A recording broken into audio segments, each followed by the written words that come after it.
My wife served me divorce papers in my hospital bed while I was hooked up to chemotherapy. My name is Mark Whitlock, and I'm 36 years old. The man standing behind her, hand resting on the small of her back like he had every right to be there, was Calvin Sanders, my best friend of 15 years. That's when I learned the truth about betrayal. Sometimes the people you die for are the ones trying to kill you. They'd been screwing each other for 6 months. 6 months. Right after I got my cancer diagnosis. Most men would have broken down right there. Most men would have signed whatever papers she shoved in front of them and accepted their fate. But I'm not most men. I turned that hospital room into a war room. My rage became my strategy. My pain became my power. And while I fought cancer in my body, I waged a different kind of war outside it. But let me start from the beginning. Before I go any further, let me know in the comments where in the world you are watching from. And make sure to subscribe because tomorrow I will share a story you don't want to miss.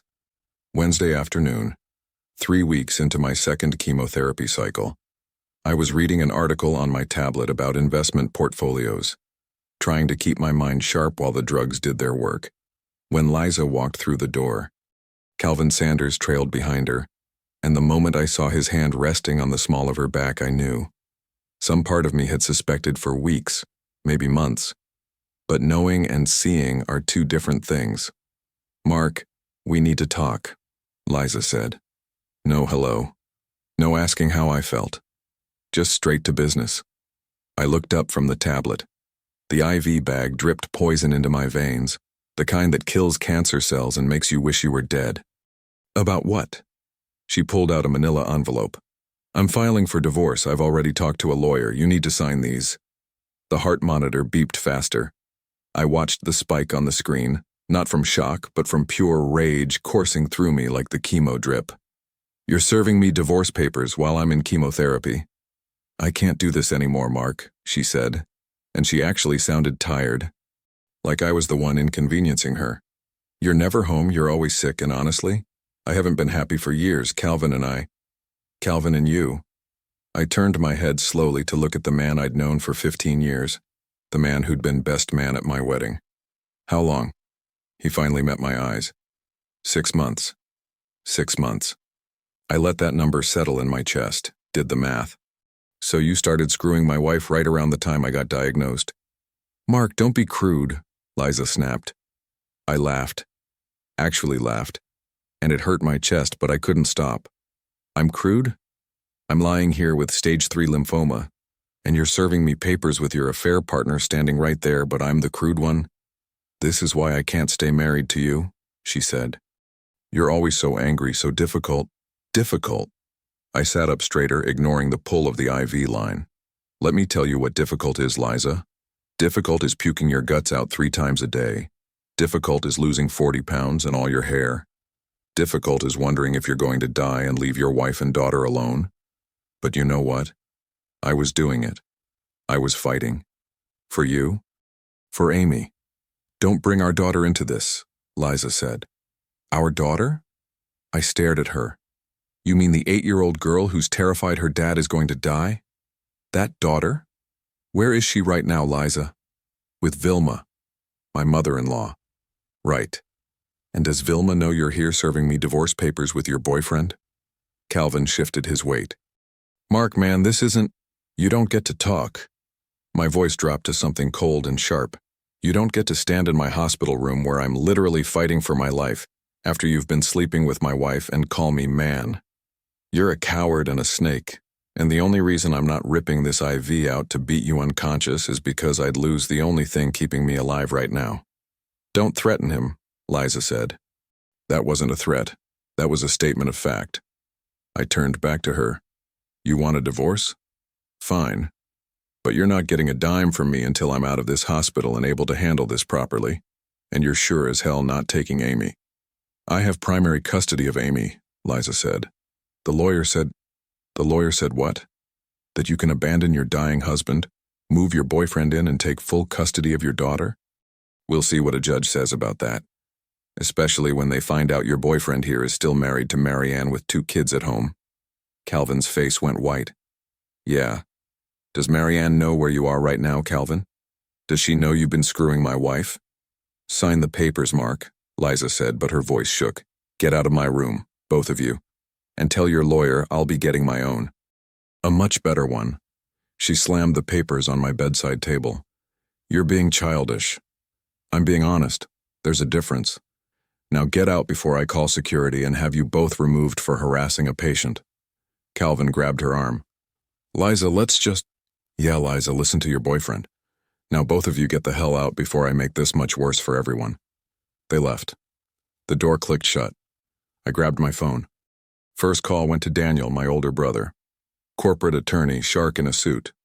Daniel, I said when he answered, I need you at the hospital tomorrow morning. Liza just served me divorce papers. Second call to my accountant. Third to Gerald Hubert, a private investigator I'd worked with years back.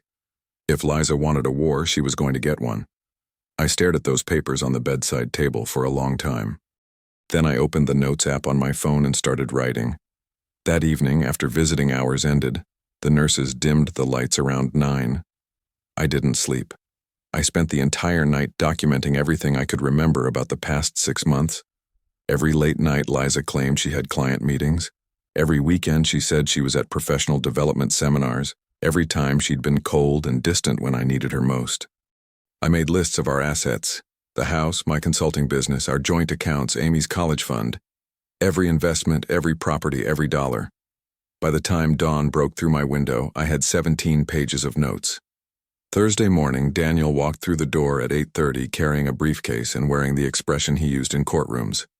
Tell me everything, Daniel said, pulling up the chair beside my bed. I did. Every detail.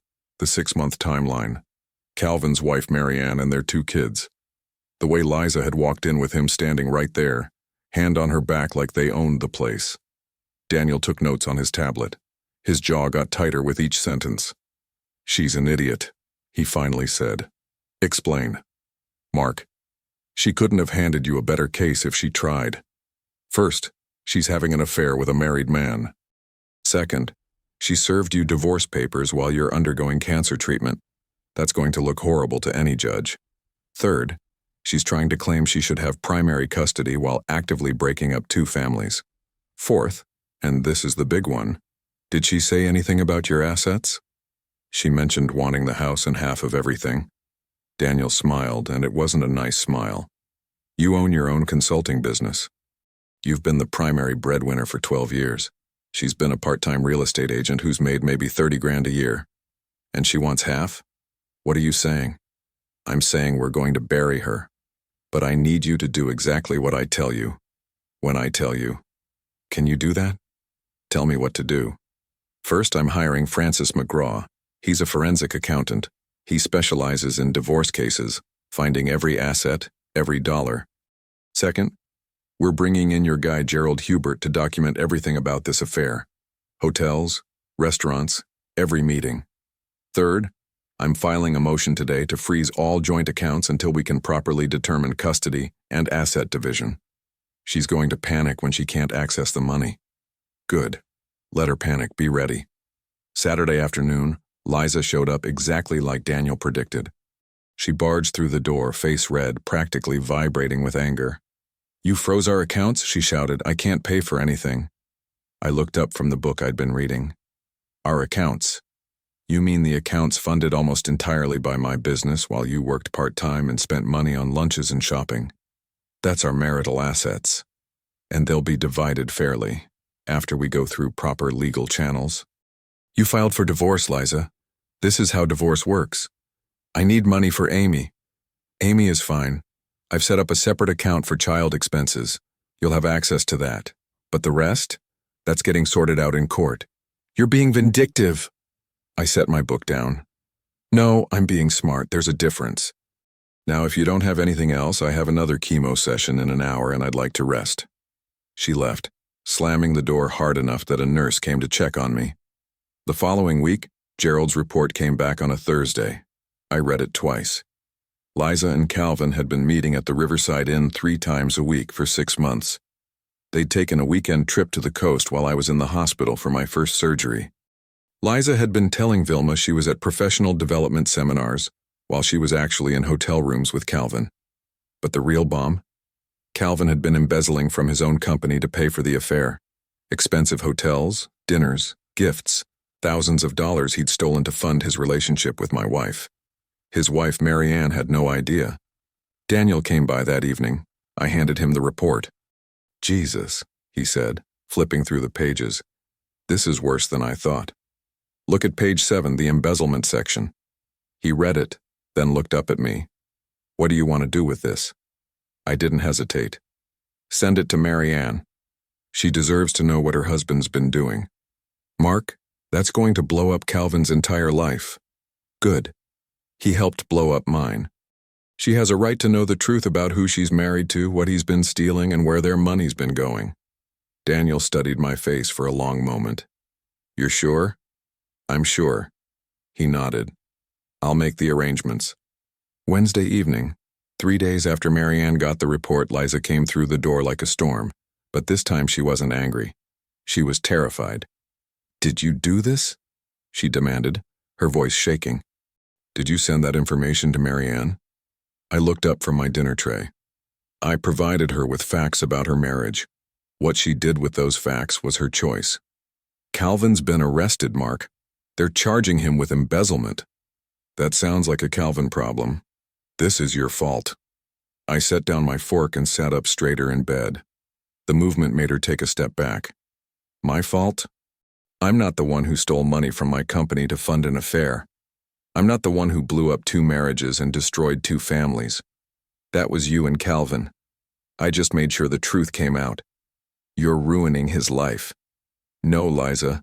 He ruined his own life. Just like you're ruining yours. The difference is I'm just accelerating the consequences. Mary Ann deserved to know her husband was a thief and a cheater. Their kids deserve to know the truth about their father. And Calvin, he gets exactly what he earned. I can't believe you'd be this cruel." I let out a harsh laugh. "Cruel? You served me divorce papers while I was in chemotherapy. You've been cheating on me for 6 months while I fought cancer. You tried to take everything I've worked for and turn my daughter against me. And I'm the cruel one? I just wanted to be happy."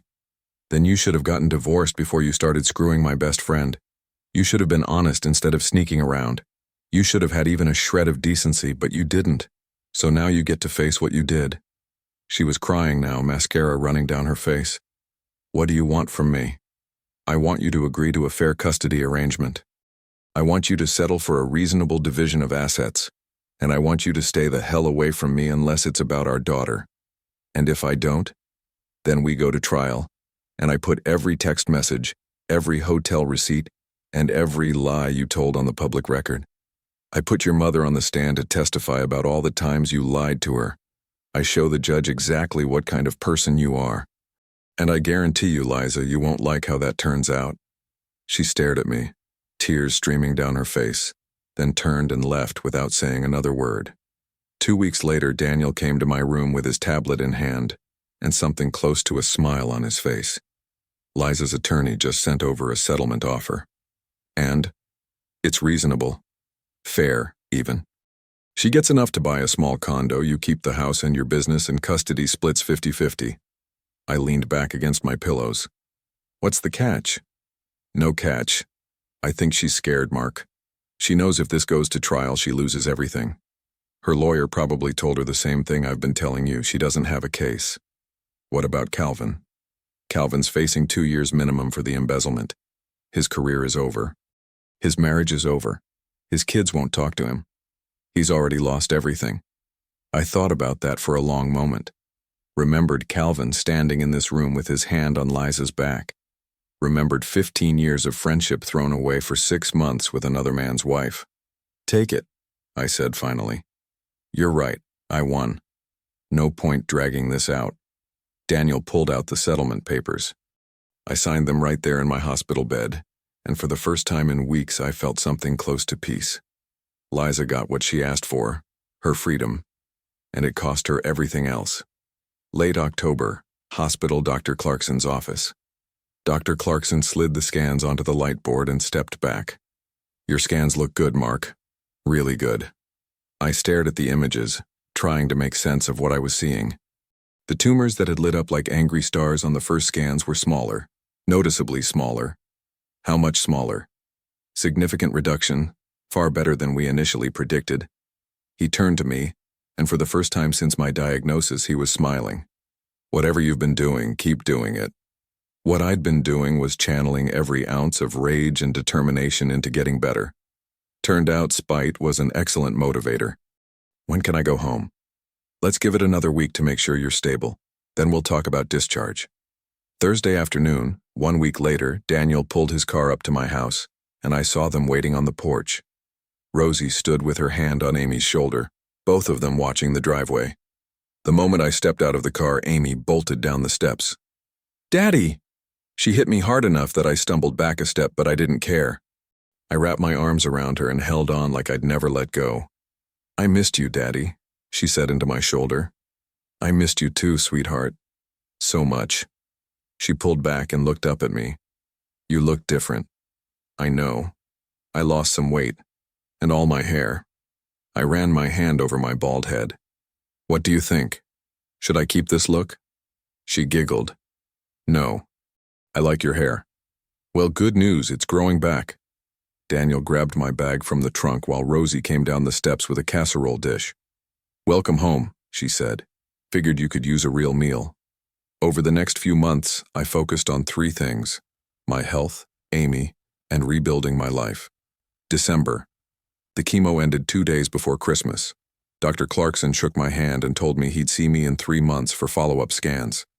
Amy and I spent Christmas morning opening presents in our living room, just the 2 of us. It was quiet, simple, and exactly what I needed. "I got you something," she said, handing me a small wrapped box. Inside was a photo frame with a picture of the 2 of us from before I got sick. I was smiling, she was laughing, and everything looked normal. "I thought you could put it on your desk," she said. "So you remember the good stuff." I pulled her into a hug. "Thank you, kiddo, it's perfect." January. My hair started growing back, just a light fuzz at first, barely noticeable, but it was there. Amy noticed it one morning while we were eating breakfast. "Dad, you're getting hair again." I rubbed my hand over my head. "Yep, told you it had come back." "Does that mean you're all better?" "Getting there. Still got a ways to go, but I'm getting there." March. I went back to work part-time, just a few hours a day, mostly from home, but it felt good to be doing something productive again. My business partners were understanding. They'd kept things running while I was in the hospital, and now they walked me through everything I'd missed. "Take your time," one of them said. "We're not going anywhere." June. By June, I was working full-time again. The business had taken a hit during my absence, but we were recovering.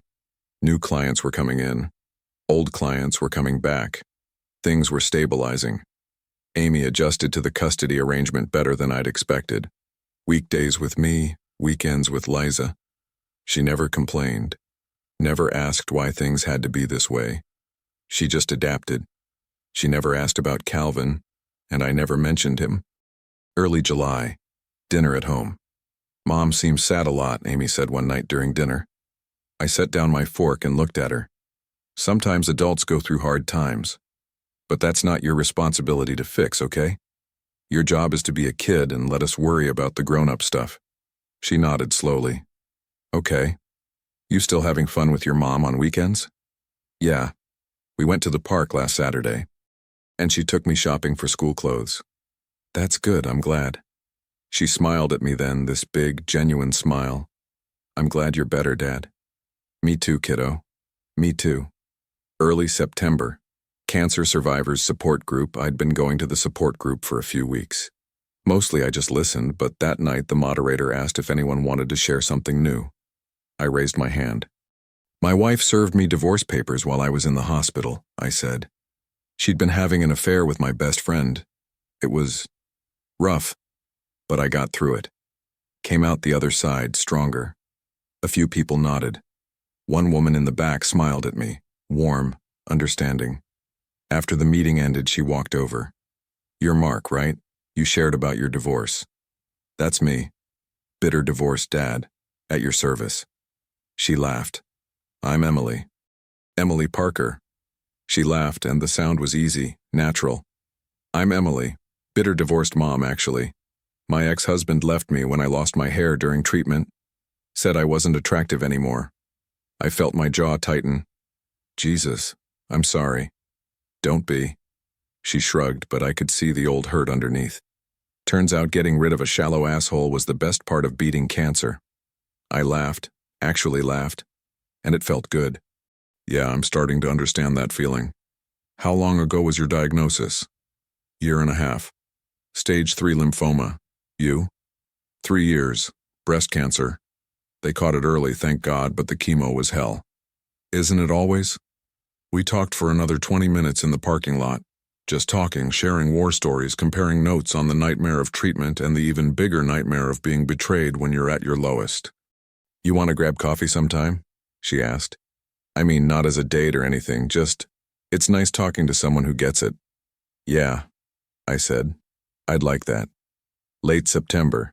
Coffee after support group. We started meeting every week after the support group sessions. A little cafe 2 blocks from the community center. Nothing fancy, just coffee and conversation. Emily told me about her nursing career, about how going through cancer had changed the way she treated patients. I told her about my business, about Amy, about trying to rebuild a life that had been blown apart. Your ex-wife sounds like a piece of work, Emily said one evening. That's putting it mildly. My ex was similar. The second things got hard, he bailed. Said he married me for who I was, not who I'd become. She shook her head. Like cancer was some choice I made to inconvenience him. Liza acted like my being sick was this personal affront. Like I was ruining her life by fighting to stay alive. They're the same kind of person, Emily said quietly. Selfish. Weak. Incapable of loving anyone more than they love themselves. I nodded. She got it. She understood in a way most people couldn't. October. By October, coffee turned into dinner. Dinner turned into movies. Movies turned into weekend hikes when I felt strong enough. Is this a date? I asked one Saturday afternoon as we walked through the park. Emily smiled. I think it might be. Good. I was hoping it was. She reached over and took my hand. It felt right. Easy. Like something I'd been missing without realizing it. November, introducing Emily to Amy. So I've been seeing someone, I told Amy one evening. Her name's Emily. She's a nurse. She's really nice, and I thought maybe you could meet her. Amy looked up from her homework. Is she your girlfriend? Yeah. Is that okay? She thought about it for a moment. Is she nice to you? Very nice. Then it's okay. I invited Emily over for dinner the following Tuesday. Nothing fancy, just spaghetti and garlic bread, but Amy was nervous and so was I. Emily showed up with flowers for Amy, which immediately won points. Your dad told me you like art, Emily said, handing Amy the bouquet. I thought you could draw these if you wanted. I do like art, Amy said, taking the flowers carefully. Thank you. Dinner went well. Emily asked Amy about school, about her friends, about what books she was reading. She didn't try too hard, didn't force anything. She was just herself, warm, genuine, easy to talk to. After Emily left, Amy came into the kitchen where I was washing dishes. I like her, Amy said. She's nice, like, actually nice, not pretend nice. I like her too, kiddo. Christmas by Christmas, things were serious. Emily met Daniel and Rosie at a family dinner. She met my business partners at the company holiday party. Everyone approved. She's good for you, Daniel said, pulling me aside. Really good. I know. Don't screw this up. Not planning on it. The following spring, Emily moved in that April. Amy was excited. She helped Emily unpack, showed her where everything was, made sure Emily knew which cabinet had the good snacks. This feels right, Emily said one night as we sat on the couch after Amy had gone to bed. Like this is what life's supposed to be. Yeah, I said. It does. Early summer. Family barbecue. Daniel and Rosie came over for a barbecue on a Saturday in June. The sun was bright, the grill was smoking, and Amy was showing Emily how to throw a frisbee in the backyard. Daniel pulled me aside while I was flipping burgers. You seem happy, he said. Really happy. I am. For the first time in years, I actually am. Good. You deserve it. Life felt stable, successful. My business was thriving, better than it had been even before the cancer. Amy was flourishing in school, making friends, bringing home good grades. Emily brought joy and laughter and stability to our home. Everything was falling perfectly into place. Then my phone rang. I didn't recognize the number, but when I answered, I heard Vilma's voice, tense, worried. "Mark, I need to talk to you. It's about Liza. She's in serious trouble." I stepped away from the barbecue, walking into my home office and closing the door behind me. Through the window, I could see Emily and Amy laughing, tossing the frisbee back and forth. "What kind of trouble?" I asked. Vilma took a breath. "Calvin got out of prison 3 months ago." That stopped me cold. "Calvin's out?" "Yes. And Mark," I told her. I begged her not to see him again, but she wouldn't listen. She said they were going to start fresh, build something legitimate together. The old anger started rising in my chest. "What did she do, Vilma?" "They borrowed money. $40,000. From some very bad people. Loan sharks, Mark. The kind connected to organized crime. They were going to start a real estate business, but it failed. The whole thing just collapsed, and now Liza's missed 3 payments." I closed my eyes. "And?" "They're threatening her, saying they're going to collect in other ways if she doesn't pay. Mark, I'm terrified. These aren't normal creditors. These are dangerous people." I wanted to say it wasn't my problem. I wanted to hang up and go back to my barbecue, back to my happy life with Emily and Amy, back to the life I'd built from the wreckage Liza had created. But Amy loved her mother. And if something happened to Liza, if these people hurt her, it would destroy my daughter. "I'll look into it," I said. "Thank you. Mark, I know you don't owe her anything." "I don't. But Amy loves her mother, and that's the only reason I'm doing this." I hung up and stood there for a moment, staring out at my backyard, at the life I'd rebuilt, at the happiness I'd earned. Then I called Daniel. "You're not actually considering this," Daniel said the moment I finished explaining. "Amy loves her mother. That's not your problem, Mark. Liza made her choices. She's a grown woman who decided to get back together with a convicted felon and borrow money from criminals. Those are consequences she needs to face. I know that. But if they hurt her, if something happens to her, Amy will never forgive herself. Or me for not helping when I could have." Daniel was quiet for a moment. "How much?" $40,000. "Jesus, Mark. I can afford it. That's not the point." "Then what is the point?" "The point is that my daughter loves her mother. And I won't let my daughter suffer because Liza's an idiot." Daniel sighed. "Let me make some calls. I'll find out who we're dealing with." 2 days later, Daniel called me back on Monday evening. I was in my office going over quarterly reports when my phone rang. "It's bad," Daniel said without preamble. "The people she borrowed from are connected to the Vaccaro family. They run loan operations out of 3 cities. They have a reputation for broken bones, burned property, and worse." My jaw clenched. "And Liza owes them $40,000. Plus interest, which is probably climbing daily. Mark, you need to pay this. Not because you owe Liza anything, but because these people don't care about custody agreements or innocent children. If they decide to make an example of her, Amy could be there when it happens. $40,000. You can afford it." "That's not the point." "I know. But sometimes being the bigger person costs money. And sometimes it's worth it to protect the people you love from trauma they don't deserve." I thought about Amy. About her smile, her laughter, the way she'd finally started to feel safe and stable again. "I'll pay it, but on my terms." "What terms?" "Draw up a contract. She agrees to never contact Calvin again. She gets a real job, not some scheme with him. She stops putting Amy in the middle of her messes. And if she ever pulls something like this again, I file for full custody and she only sees Amy with supervised visits." "That's harsh." "That's fair. Draft it." Emily found me in the office an hour later. "You okay?" "Liza borrowed money from criminals. $40,000 to start a business with Calvin." Emily sat down across from me. "And you're going to pay it. For Amy, not for Liza." "I know." She reached across the desk and took my hand. "You're a good father, Mark." Whatever you decide, I support you. Even if it means giving $40,000 to my ex-wife who cheated on me while I had cancer. Even then. Because you're not doing it for her. You're doing it for your daughter, and that's what good fathers do. The following evening, I showed up at Liza's apartment at 7 o'clock. It was a small place, one bedroom in a building that had seen better days. I knocked, holding the cashier's check in one hand and Daniel's contract in the other. Liza opened the door. She looked terrible. She'd lost weight. Too much weight. Her face was drawn, exhausted, frightened. Dark circles shadowed her eyes. "Mark," she said, and her voice cracked. "I'm paying your debt," I said, "all of it." Hope flooded her face. "You are? But there are conditions."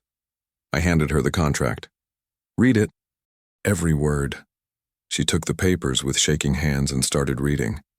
I watched her face as she went through each clause. The tears started halfway through the first page. She read the contract twice, tears streaming down her face, before she finally looked up at me. "You're blackmailing me," she said. "No, I'm saving you from your own stupidity. Again, take it or leave it." Her hands trembled, making the pages shake. "Why are you doing this?" "Because Amy loves you. And despite everything you've done, I won't let my daughter lose her mother." "Mark, this is the last time, Liza. The absolute last time. You screw up again and I'm done. Amy can hate me for it if she wants, but I won't keep saving you from yourself." She looked down at the contract, at the signature line at the bottom. "I don't deserve this," she whispered. "No, you don't. But Amy deserves a mother who's alive and safe. So sign it." Her hand shook so badly she could barely hold the pen, but she signed. 3 places, just like Daniel had marked. I gave her the cashier's check. "Liza, look at me." She did. Her eyes were red, swollen. "You've spent the last 2 years making terrible decisions. You blew up our marriage for a felon. You tried to take everything from me while I was dying. You've put our daughter through hell. At some point, you have to look in the mirror and admit that you're the problem." "I know," she whispered. "I know I am." "Then fix it. Get therapy. Get a real job. Be the mother Amy deserves. Because I'm not doing this again." I turned and walked to the door. "Mark?" I stopped but didn't turn around. "Thank you." I left without another word. 6 months later, the phone rang on a Tuesday afternoon while I was reviewing a proposal. I didn't recognize the number, but something made me answer. "Mark, it's Vilma." I sat up straighter. "Is everything okay?" "Everything's fine. I wanted to thank you for what you did for Liza." "How's she doing?" "Better. Really better. She got a job at a real estate office, a legitimate one. She's in therapy twice a month. She hasn't seen Calvin since you paid off her debt." "Good. Mark, I owe you an apology." Vilma's voice wavered. "I knew about the affair. Liza told me months before she served you the papers. I should have told you. I should have tried to stop her. I'm sorry." I took a breath, let it out slowly. The anger I might have felt a few years ago didn't come, just a tired kind of acceptance. "Thank you for saying that. You're a good father, a good man. Liza was a fool to throw away what she had with you." "I appreciate that, Vilma." After I hung up, Emily came into the room. "Everything okay?" "Yeah. Liza's getting her life together. Finally. That's good. For Amy's sake." "For Amy's sake," I agreed. 3 years later, I married Emily in a small ceremony at a vineyard outside the city. Amy was the flower girl, wearing a blue dress she'd picked out herself. Daniel stood as my best man. My cancer was in remission, 4 years clear. My business was thriving, stronger than it had been before the diagnosis. My daughter was happy and healthy and laughing as she scattered rose petals down the aisle. I watched Emily walk toward me, and I thought about everything I'd been through to get to this moment. The cancer, the betrayal, the fights, legal and otherwise, the pain and rage and determination. Worth it. All of it was worth it to be standing here. Liza was there, sitting in the back row. We'd agreed she should come, for Amy's sake. She looked older, quieter. She'd put on a little weight, which was good. She was still working at the real estate office, still in therapy. She'd never remarried. She caught my eye as I stood at the altar, and she gave me a small nod. Not quite a smile, but close. I nodded back. Then Emily reached me and nothing else mattered.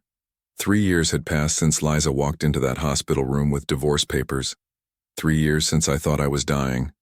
3 years since I decided to fight back instead of giving up. Now I was 39 years old, cancer-free for over 2 years, and standing at the front of a vineyard ceremony site on the most perfect Saturday afternoon I could remember. Emily was about to become my wife. "You good?" Daniel asked beside me. My brother looked sharp in his tux, playing best man like he'd been born for the role. "Better than good. You've come a long way, Mark." "We both have." The string quartet started playing and Amy appeared at the end of the aisle. 11 years old now, wearing the blue dress she'd spent 3 weekends picking out. She carried a basket of rose petals and her face was pure joy. She caught my eye and I grinned back. This was my daughter. Happy, healthy, loved. She scattered petals down the white runner, taking her job very seriously, and when she reached the front she gave me a thumbs up before taking her seat. Then the music changed and Emily appeared. She looked radiant. That's the only word for it. The sunlight caught her hair. Her dress moved like water, and when she smiled at me, I felt something in my chest loosen that I hadn't even known was tight. She reached me, took my hands, and whispered, "Hi. Hi yourself." The ceremony was short, simple, perfect. When the officiant said I could kiss my bride, I did, and Amy cheered louder than anyone. The reception was small, just close family and friends. We'd rented the vineyard's private dining room with views of the rolling hills and rows of grapevines stretching into the distance. Daniel stood to give his toast after dinner, raising his glass. "I'm supposed to tell embarrassing stories about Mark right now," he said, "but honestly, the past few years haven't been funny. They've been hard, brutal even." The room went quiet. 3 years ago, my brother was fighting cancer. His wife had just served him divorce papers in his hospital bed. His best friend had betrayed him. Everything he'd built seemed like it was falling apart. I saw Emily squeeze my hand under the table. But Mark didn't fall apart. He fought. Not just the cancer, though he kicked that thing's ass, but for his dignity, for his daughter, for the life he deserved. And now look at him. Cancer-free, successful, happy, married to a woman who actually deserves him. Several people laughed, wiping their eyes. So here's to Mark and Emily, to second chances, to proving that sometimes the worst things that happen to us lead us exactly where we're supposed to be. Everyone raised their glasses. To Mark and Emily. I stood and hugged my brother. "Thank you," I said quietly. "You earned it." After Daniel sat down, Amy surprised me by standing up. "I want to say something too," she announced. Emily and I exchanged glances. Amy cleared her throat.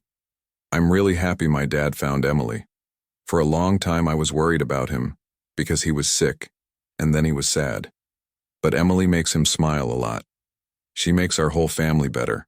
She makes us complete." My throat tightened. "And I'm really excited to be a big sister someday," Amy added, grinning at Emily. The room erupted in laughter and applause.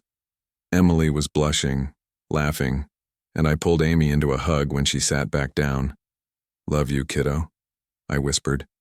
"Love you too, Dad." Later that night, in the hotel suite Emily and I had booked, I stood by the window looking out at the city lights. "What are you thinking about?" Emily asked from the bed. "How far we've come. 3 years ago I was in a hospital bed, 50 pounds lighter, no hair, thinking my life was over. And now? Now I'm married to you. Amy's thriving. My business is stronger than it's ever been. I'm healthy." I turned to face her. "I win, Em. That's what I'm thinking. I won. What about Calvin? Liza?"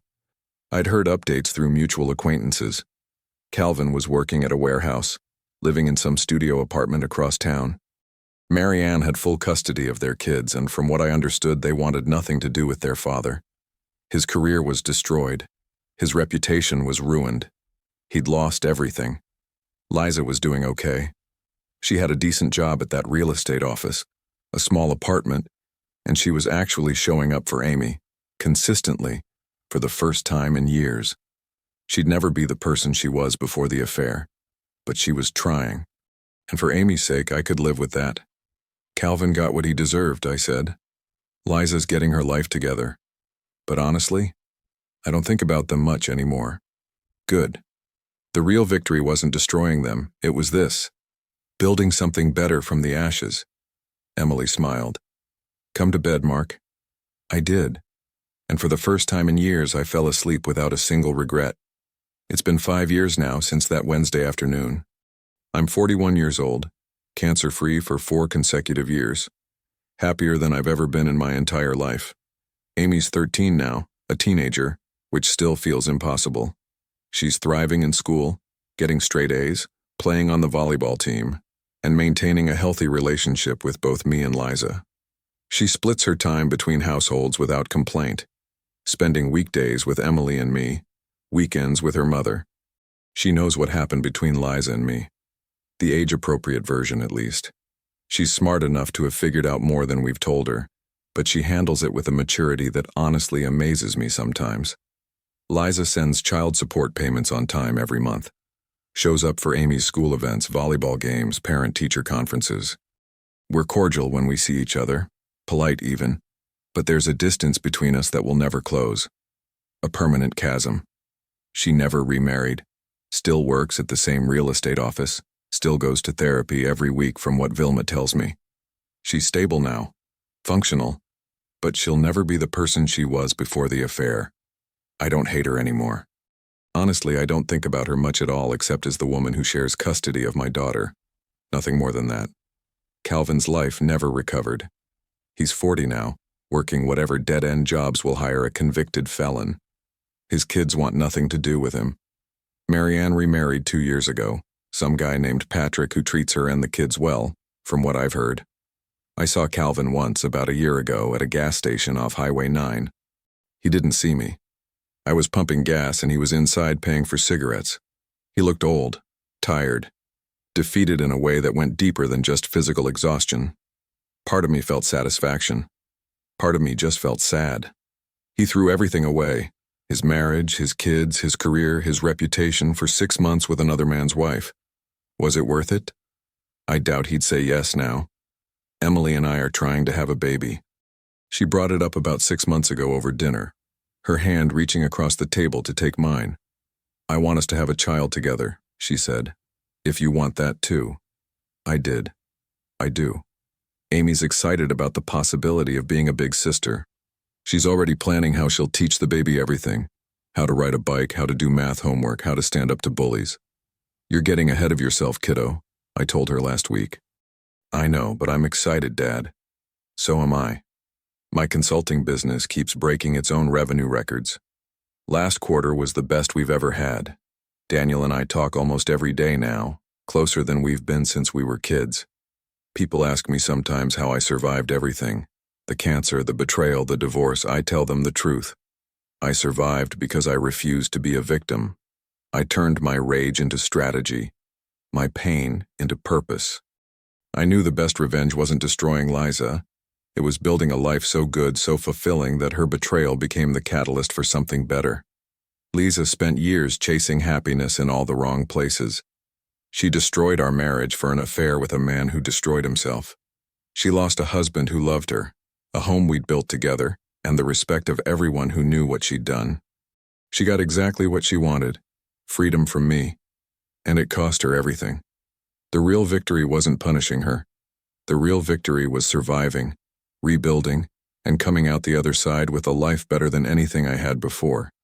The real victory was showing Amy that even when people hurt you, even when life tries to break you, you can choose to fight back, to be better, to win. Sunday morning, I woke up to sunlight streaming through the bedroom window. Emily was still asleep beside me, her breathing slow and steady. Downstairs, I could hear Amy moving around in the kitchen, the sound of cabinet doors opening and closing, the clink of dishes.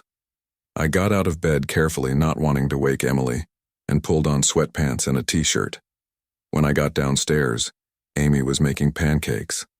"Morning, Dad," she said, grinning. "I'm practicing for when the baby gets here." "Pancakes for a baby?" "Eventually." She flipped one expertly. "Emily said she wants blueberry ones." She's still asleep. I know. I'm making enough for all of us. I poured myself coffee and leaned against the counter, watching my daughter move confidently around the kitchen. This was my life now. A house filled with laughter, a daughter who was thriving, a wife upstairs who loved me, a business that was more successful than I'd ever imagined, my health, my future. I didn't just survive, I won. Completely. That's not just revenge, that's justice. And it's the sweetest victory I could ever ask for. I believe stories such as this find us for a reason. If this one touches you, please subscribe. I share a new one every day. In the meantime, there are 2 stories on the screen that are even better.